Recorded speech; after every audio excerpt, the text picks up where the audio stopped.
Honorable Judge, the biggest goal that the feminist movement has in this debate is to fight against the harmful narrative that is pushed by the misogynists in the society. Discrimination of women happens when more people believe that women don't serve the same voice because they don't serve the same duty. Our stance is very clear in this debate.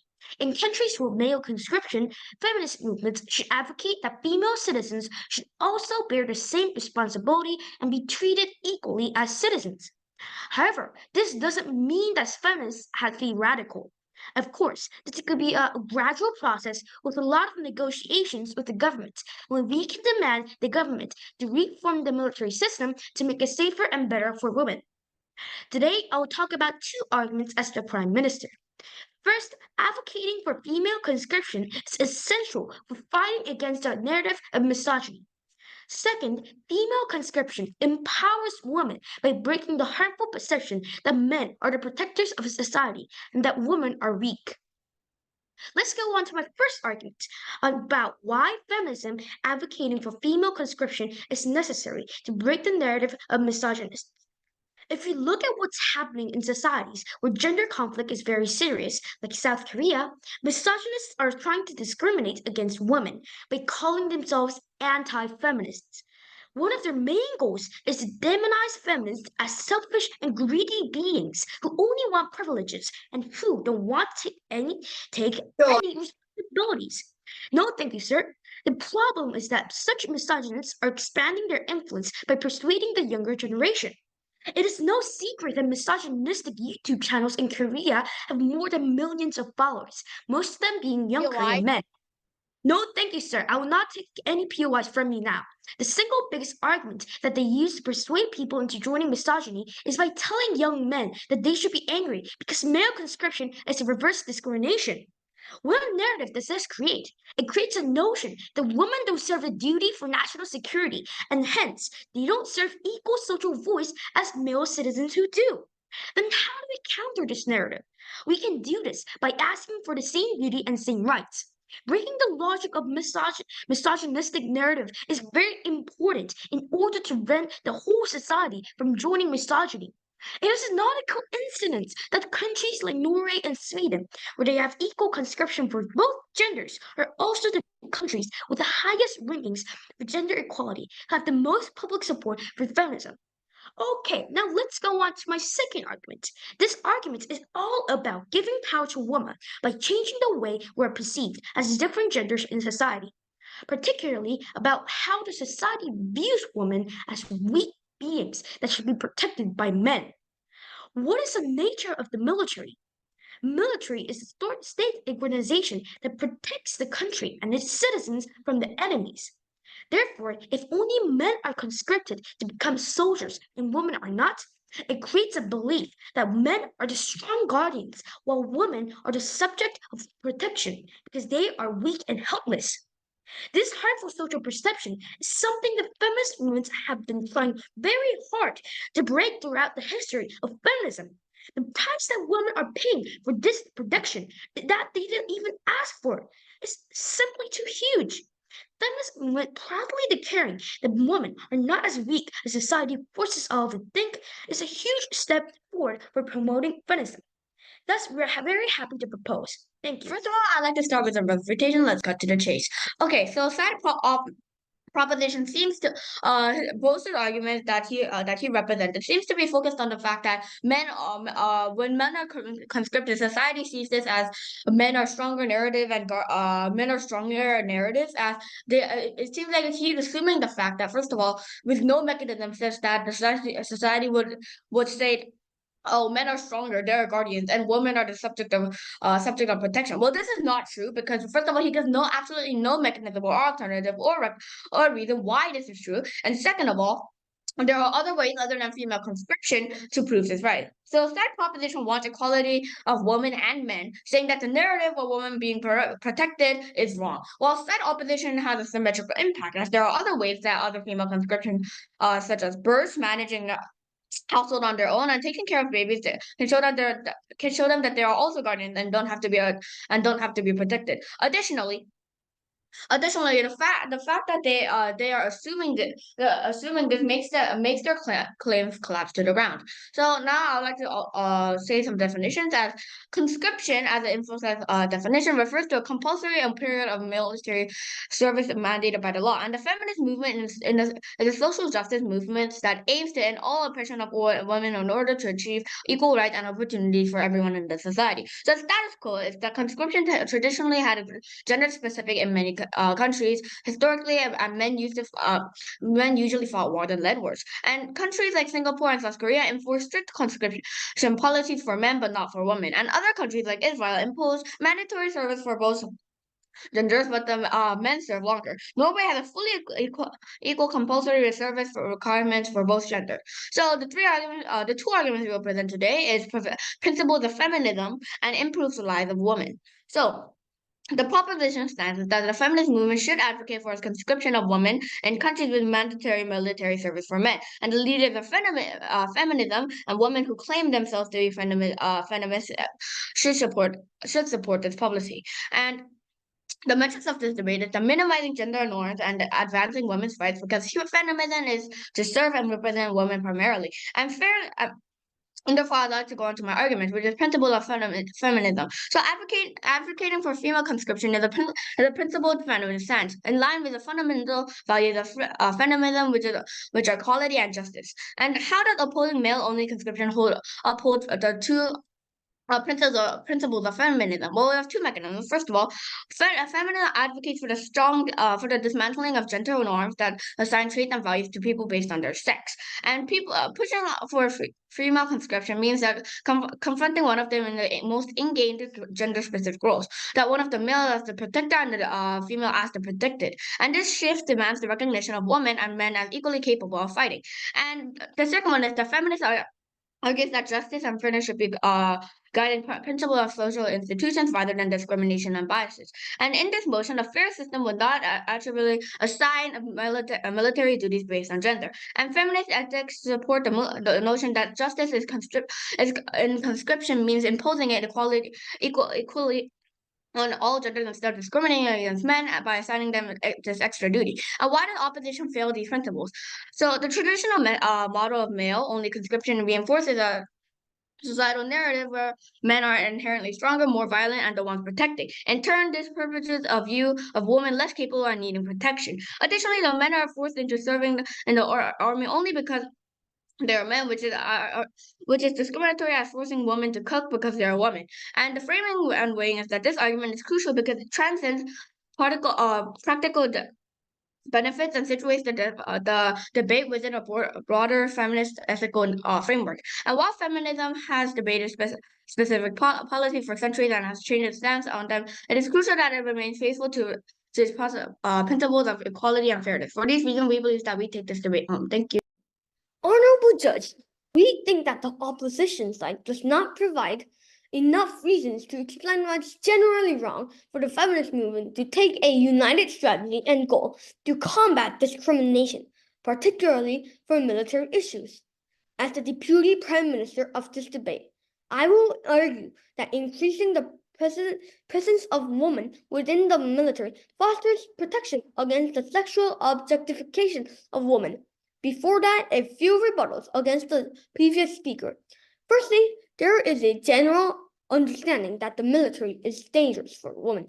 We don't think this is true for the following reasons.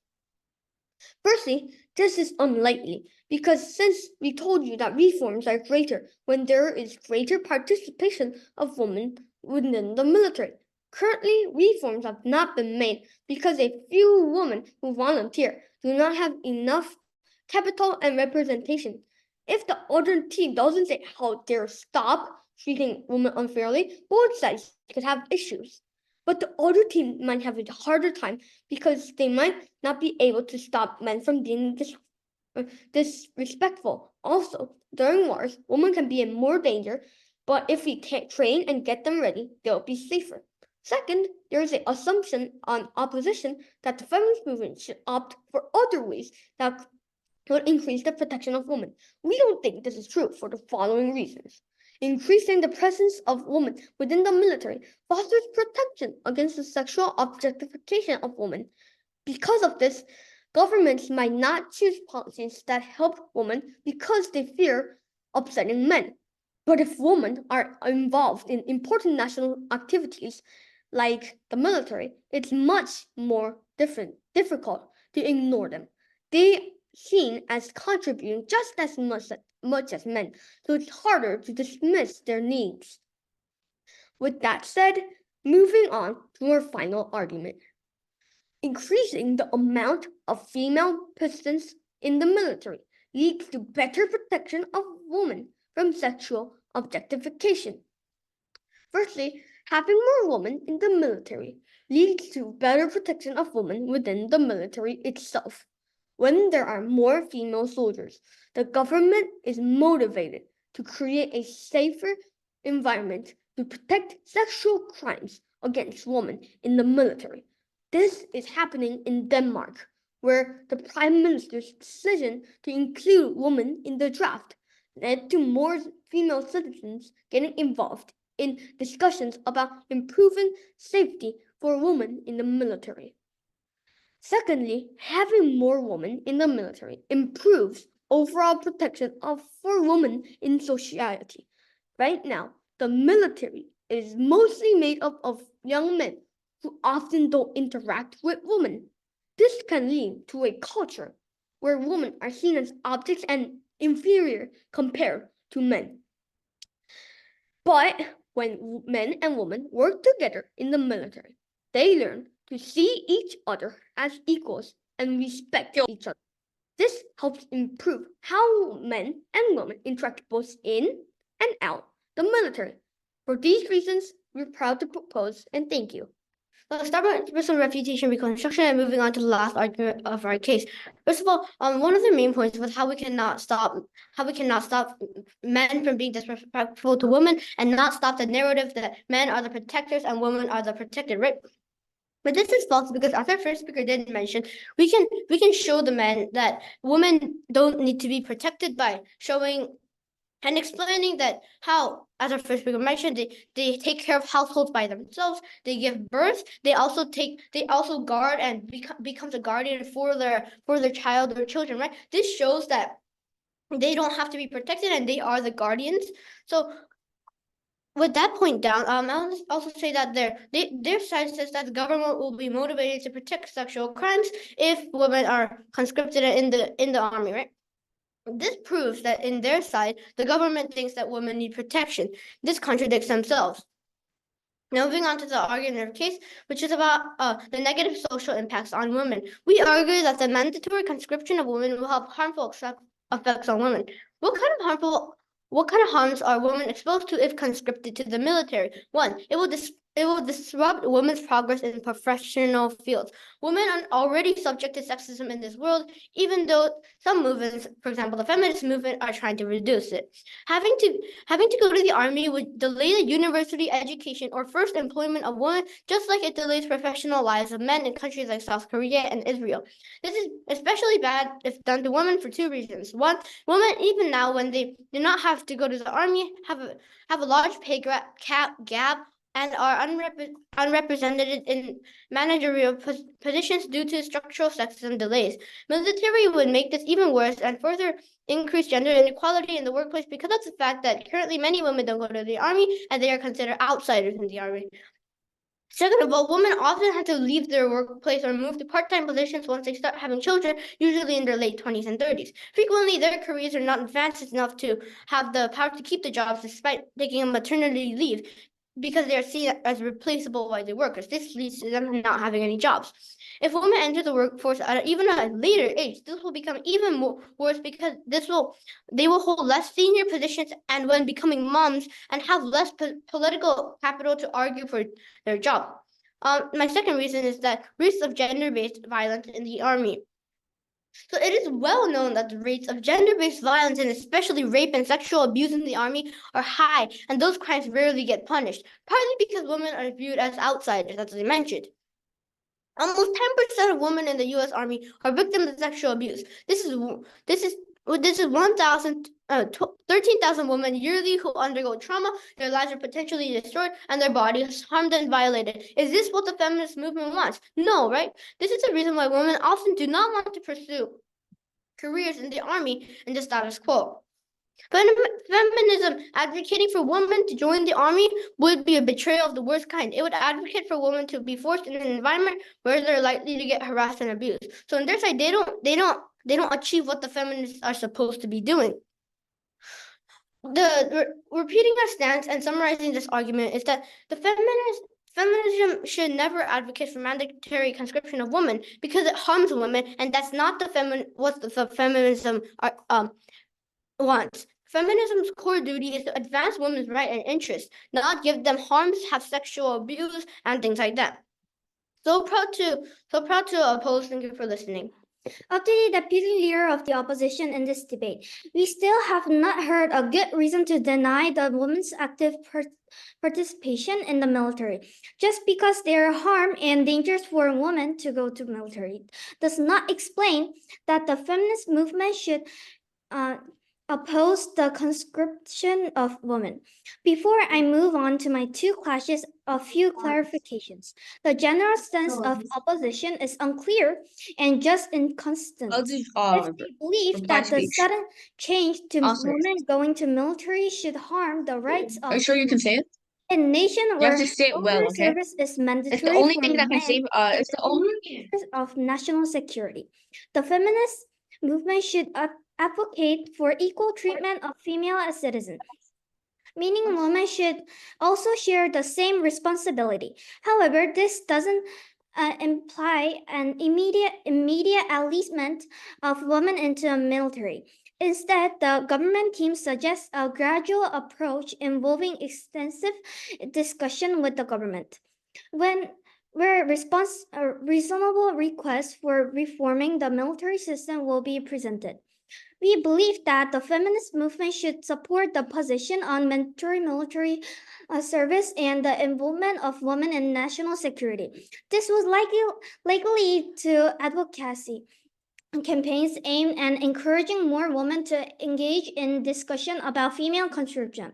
My first clash is which side reflect the interests of the feminist movement better. This clash is important because both sides conceded that the feminist movement pursues to provide better opportunities for women, promoting gender equality, combating discrimination, and empowering women. We proved that our team does this better for the following reasons. Firstly, our argument advocates the equal rights and responsibilities for men and women, aligning with one of the core principles of feminism. By pushing for female conscription, wherein already exists for men, you're advocating for equal treatment under the law, which is a fundamental goals of feminism. Secondly, our team's stance addresses the harmful narrative and stereotype perpetuated by anti-feminism groups, such as the notion that women are unfit for military service or that they don't care about national security by advocating for female conscription. We are challenging these discriminatory belief and promoting the idea that women are capable and deserving of the same opportunities as men. Lastly, by advocating for women's participation in the military, you're also advocating for their empowerment and agency. You're challenging traditional gender roles and stereotypes that limit women's roles to passive caregivers or object of protection, and instead promoting their active involvement in important national activities like defense and security. My second clash is which sides provides better protection for women. This clash is important because both sides ultimately want to provide better protection for women. While the end goal sounds similar, the government team achieves this better for the following reason. Firstly, our argument highlights how increasing the presence of women in the military can lead to better protection against sexual objectifications and crimes within the military itself. This demonstrate a commentate to objection and crimes within the military itself. This demonstrate a comment to addressing issues of gender-based violence and discrimination. Thirdly, the experience of serving in the military through conscription can empower women in non-military setting as well. It provides them with value skills. As both classes articulate to achieve the goals of feminism. Judge, I think the proposition side is actually misunderstanding the point that in the military, the woman will actually get discriminated more. So first of all, going right to my rebuttals. So they said that the sexism empower just not going to the military empowers the statement that men are greater than women because there's no sexism and stuff. But first of all, actually we protect the rights of women more because the point that women are going to be discriminated against and the people are going to be sexist in the military. So what I mean by this, for example, think of a classroom full of boys. Then we put a girl in it. Then even though they can be friends, there's going to be some sort of discrimination here, even though it's not intentionally. So for example, if there's a thing that only boys can understand, the only things that boys should know, if there's only one girl, there's going to be discrimination, and it's actually going to happen in the military more because it's one normal so-called normal gender that was in the military for more than centuries, and suddenly another gender goes in. That creates more sexism than not going into the military because there's a mix of boys and girls in the world that is not in the world, in the place that it is not military. And another point is that their point helps us more because they support the fact that there are a lot of sexism in the world. And as I said, sexism is also going to occur in the military, and it is going to occur more because, as we said, it's another gender going into a gender that was there for a long time. And another point to refute. So they said that they can protect women more, but actually we protect more because in the place where they're not military, so if they're not conscripted, if they live quiet, it'll be okay since nobody pretend a woman is cooking and she goes out shopping and nobody is going to be oh, it's a girl, I'm not gonna treat her better, I'm gonna curse at her and treat her bad. This is not the case, and even if it is, it's a very marginal case because because nobody's gonna do that. They have common sense. So this is why the military is more dangerous and has high risk of sexism more. So that's why women should be conscripted. So next, going on to my clashes. Our first clash is how in a woman perspective can live a better life. So as we actually going conscripted might be a good example, might be a good experience, but still it would be a bad experience if there was sexism in there. But actually in the place where there's no sexism, they can just live a normal life and wait some years until their husband comes, and it can be a very happy life because nobody doesn't have common sense, and they're not going to discriminate and treat bad women just in the outside world. And our second clash is which side is a healthier world. So our not healthy, wealthier world. Our side is much more wealthier because first of all, the both genders are not going to get hurt from war or something, and also it's just there's going to be less harms that come from at least one gender, and because the boys are with the boys, which leads to no sexism, and the girls are with boys and girls, but there's not going to be discrimination because people have common sense. So this is why both in the military and outside of the military, if women are not conscripted, this makes a more happier and non-sexist world. Thank you. First of all, I like to note that their whip said that just because there are harms doesn't explain why people shouldn't go to the army.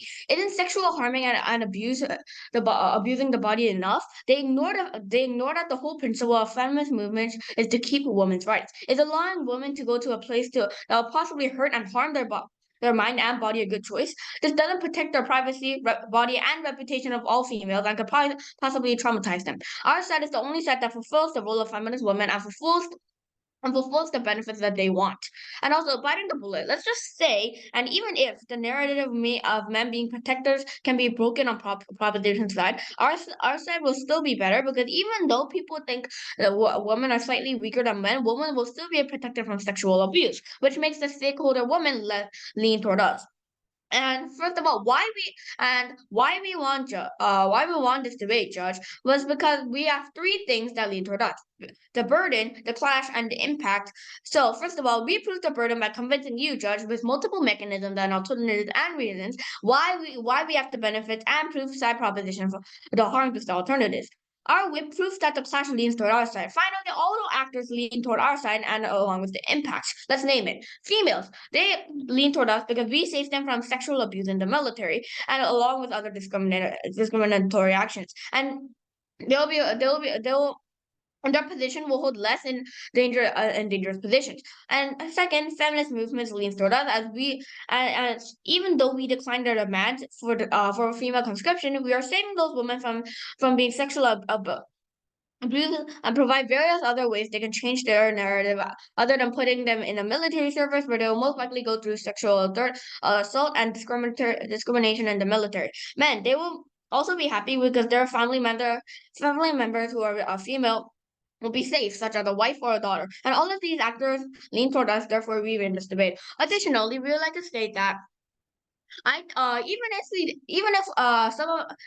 if some proposition manages to beat us in all of this, we have still one thing that will possibly win us this debate, which is the central class of whether we should have this of whether we should protect the females by either sending them home without sexual abuse, or increasing their reputation in society. And we believe that even if society's reputation toward women is important, even after the reputation increases, there will still be sexual abuse, and this means that a side proposition will fail to greatly reduce these actions. However, we save these women from traumatizing experiences and sexual abuse, and for these reasons, we believe that side opposition takes this debate home. Thank you.